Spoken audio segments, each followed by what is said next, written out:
the first category which we are going to look at is change in demand. अब जब हम change in demand की बात कर रहे हैं, जैसे मैंने आपको बताया था, चेंज इन डिमांड का मतलब होता है शिफ्ट. शिफ्ट का मतलब न्यू कर्व फॉर्म होगा, राइट? पर यहां पर शिफ्ट सिर्फ डिमांड में आ रहा है. मतलब दो केसेस होंगे, either there will be increase in demand और there will be decrease in demand. और इंक्रीज और डिक्रीज का रीजन कुछ भी हो सकता है. It can be change in the price of related good. It can be change in income of the consumer, taste and preferences of the consumers, nature, size, composition of the population of that particular area जहाँ पर आपका business operate कर रहा है. So anything but other than the price of the commodity. Own price of the commodity यहाँ पर क्या होगा? Constant. ठीक है, वो change नहीं होगा. So पहले हम केस देखेंगे इंक्रीज इन डिमांड का. तो अगर मैं इंक्रीज इन डिमांड की बात करूं, this is the diagram, this is the basic diagram, है ना. इस बेसिक डायग्राम में we have demand curve, we have supply curve and we also have the point of intersection which is point E, equilibrium. Corresponding to this हमारे पास है equilibrium price and equilibrium quantity. यहां तक कोई doubt नहीं है, this is all clear, right? अब हमें पता चला कि there is increase in demand. Increase in demand है तो डिमांड कर्व फॉरवर्ड शिफ्ट करा, मतलब it will shift towards the right and new demand curve D1 is formed, स्टेटिंग a forward shift. ठीक है. अब जैसे ही नया डिमांड कर्व आया वैसे ही हमारा इक्विलिब्रियम लेवल भी चेंज हो गया. सप्लाई तो सेम है, इक्विलिब्रियम लेवल चेंज हो गया. New equilibrium point is E1 because this is the point जहां पर आपका new demand curve and existing supply curve, ध्यान से सुनना, new demand curve and existing supply curve are intersecting. Corresponding to this new equilibrium level, हमारा जो price है वो इंक्रीज हो गया एंड दैट इज PE1 और जो हमारी क्वांटिटी है दैट इज QE1. ये बेसिक है जो हमने सीखा था पिछले लेक्चर में. ठीक है. अब ऑब्जर्वेशन क्या है, हुआ क्या एक्चुअली, देखो. अगर आप ध्यान से देखो, जब आपका डिमांड शिफ्ट हुआ, इंक्रीज हुआ, एट दैट पॉइंट आप कहाँ हो? यहां पर. You are here. You have to reach where? You have to reach here. अब आपका नया इक्विलिब्रियम लेवल ये है. This is your new equilibrium level. तो अगर मैं न्यू इक्विलिब्रियम लेवल के हिसाब से देखूं, क्या मैं सरप्लस सिचुएशन में हूं या शॉर्टेज सिचुएशन में? अगर मैं आपसे पूछूं new equilibrium level is E1, आप E1 से नीचे हो, आप करेंटली यहां पर हो, E1 से नीचे, मतलब आप शॉर्टेज वाली सिचुएशन में हो. शॉर्टेज मतलब there is less of supply and more of demand. This is nothing but shortage. आप करेंटली शॉर्टेज वाली सिचुएशन में हो, मतलब there is more of demand and less of supply. और जब हम शॉर्टेज में होते हैं मतलब ज़्यादा डिमांड कम सप्लाई, तो उस केस में क्या होता है? उस केस में इन्फ्लेशन आता है ना. अगर इन्फ्लेशन आता है तो मतलब दाम बढ़ जाने चाहिए. दाम बढ़ा, अगर आप देखो यहां पर प्राइस हैज इंक्रीज्ड, फाइन. अब जब इंक्रीज इन डिमांड हुआ तो क्या सप्लाई कर्व चेंज हुआ?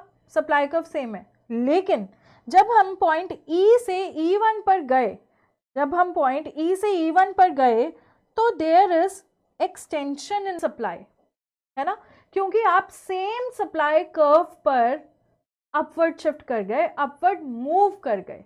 You have moved upward from point E to point E1 on the same supply curve, depicting extension in supply. Extension in supply. Extension in supply तो होना ही था, क्यों? Inflation हो गई, राइट? इन्फ्लेशन जैसे ही हुई, suppliers motivate हो गए, उन्होंने फैक्ट्री की प्रोडक्शन कैपेसिटी बढ़ा दी और उन्होंने बोला जितनी भी डिमांड है उसे हम मीट करेंगे क्योंकि this is the opportunity to earn more profits.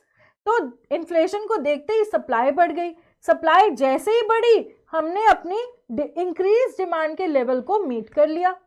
This is story number 1। Price बढ़ा, सप्लाई बढ़ गई, इसीलिए क्वांटिटी भी बढ़ गई।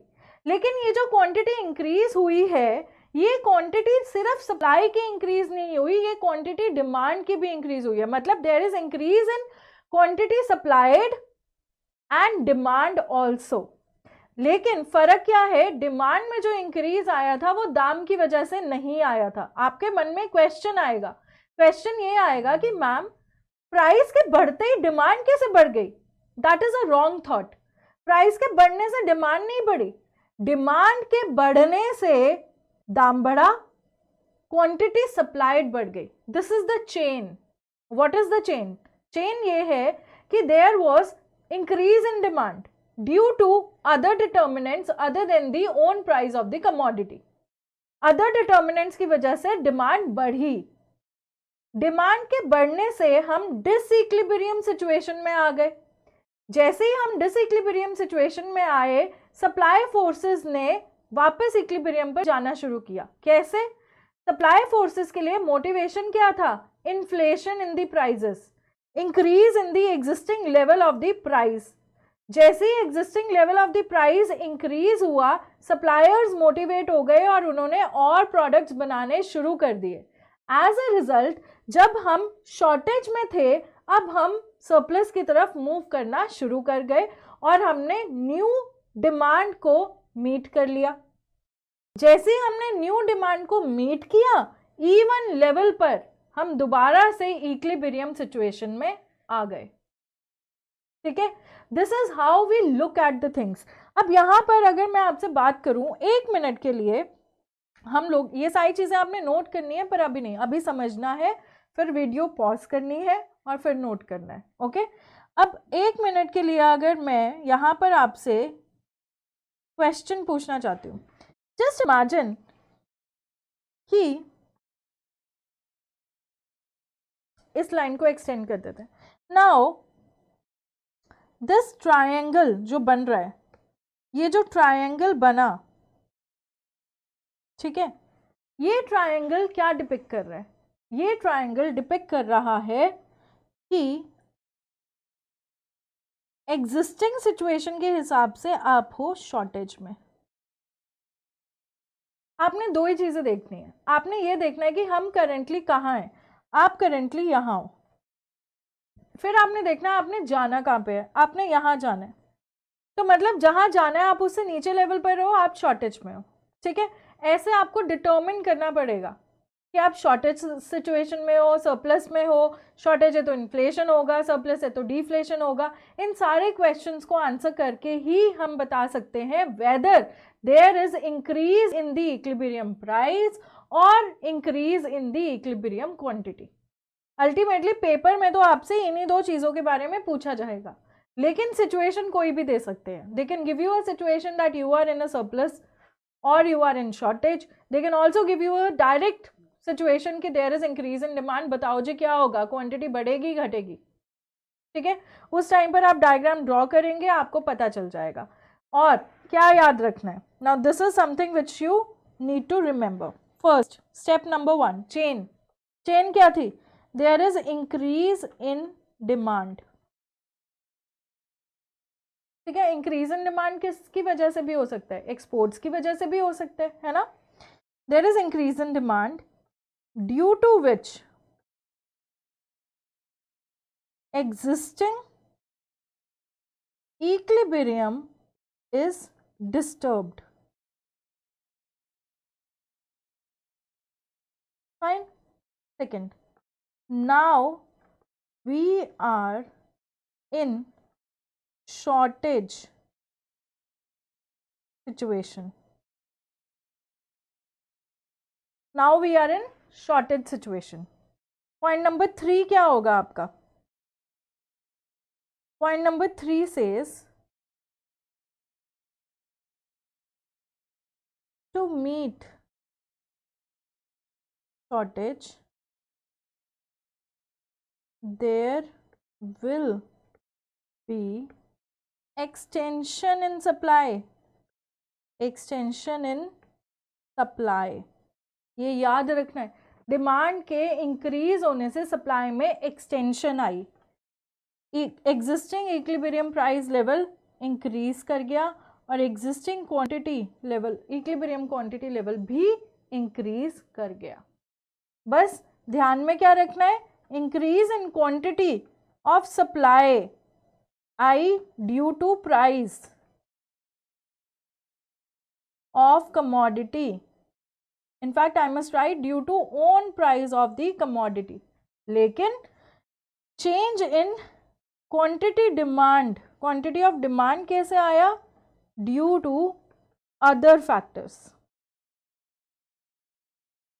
This is important for us to understand. ठीक है? So this is the entire chain reaction of increase in demand. अब हम देखेंगे अगर there is decrease in demand तो क्या होगा. चलो let's go to our diagram. अगर डिक्रीज इन डिमांड है तो क्या होना चाहिए? Let's look at this situation now. Decrease in demand मतलब there is backward shift in the demand curve. Demand curve में बैकवर्ड शिफ्ट. अभी जो आपके पास एग्जिस्टिंग दिया हुआ है वो डी कर्व दिया है और एस कर्व दिया है और इन दोनों की इंटरसेक्शन पर हमारे पास इक्विलिब्रियम है, क्वांटिटी एंड प्राइस. ये तो बेसिक है. Fine, we are already in equilibrium situation. अब डिमांड में डिक्रीज आ गया मतलब बैकवर्ड शिफ्ट कर गई. D1 backward shift. Decrease means backward shift. Okay, जैसे ही बैकवर्ड शिफ्ट आया हमारा न्यू इक्विलिब्रियम लेवल ये हो गया. अब वही सवाल, जाना कहाँ है हमने? यहाँ. हम है कहाँ? यहाँ. As compare to this situation हम कहाँ हैं? वी आर इन सरप्लस, है ना. डायग्राम बना लो. Extend this line. This is the triangle that has been formed which depicts what? It depicts the situation of surplus. surplus supply होने की वजह से क्या होगा? अब आप खुद सोचो. सप्लाई ज्यादा है, अब सप्लाई कम होएगी तो there will be contraction in supply. हम अब E से E1 पर जा रहे हैं, डाउनवर्ड मूवमेंट कर रहे हैं along the same supply curve. There is contraction in the supply और जैसे ही सप्लाई कॉन्ट्रैक्ट हुई मतलब प्राइस घट गया होगा, तभी कॉन्ट्रैक्शन हुई. प्राइस घट गया. This is PE1 and this is QE1. Quantity supplied भी कम हो गई. ठीक है, तो क्या हुआ यहाँ पर डिमांड में बैकवर्ड शिफ्ट आया, सप्लाई में कॉन्ट्रैक्शन आई तो दाम घटा और क्वांटिटी सप्लाइड भी घट गई और जो क्वांटिटी डिमांडेड थी वो ऑलरेडी अदर फैक्टर्स की वजह से डिक्रीज हो चुकी थी.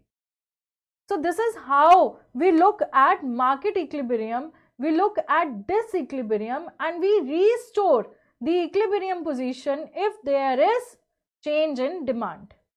Now we will move ahead and we will try to understand कि change in supply होगा तो क्या होगा. अच्छा, अब आपको इसका चेन रिएक्शन भी पता होना चाहिए. इसका जो चेन रिएक्शन है वो डेफिनेटली डिक्रीज और इंक्रीज का आपस का चेन रिएक्शन क्या होगा? ऑपोजिट होगा. अगर यहाँ पर इंक्रीज इन डिमांड था तो यहाँ पर क्या है? Decrease in demand. I will request you people to please note all these things down. Why? Because यही चीज़ें हैं जो बाद में आपको रिवाइज करनी होंगी. अगर आप ये सोचो अभी समझ आ गया, कुछ नोट करने की ज़रूरत नहीं है, कोई बात नहीं, पेपर के टाइम पे कंफ्यूज मत होना. बस decrease in demand due to which existing equilibrium is disturbed. ठीक है ना? Now we are in surplus situation, and to meet the surplus, or you can say to combat this surplus, what are we going to do? To combat this surplus, we will bring contraction in supply. और जैसे ही supply में contraction आएगी, हमारा equilibrium price level decrease कर जाएगा और equilibrium quantity supplied decrease कर जाएगी. Reasons are the same. Quantity supplied decrease हुई due to fall in price of the commodity, लेकिन क्वांटिटी डिमांडेड डिक्रीज हुई थी ड्यू टू अदर फैक्टर्स. मतलब वो क्वांटिटी डिमांडेड नहीं, डिमांड डिक्रीज हुई थी due to other factors. Fine. So this was all about your change in demand.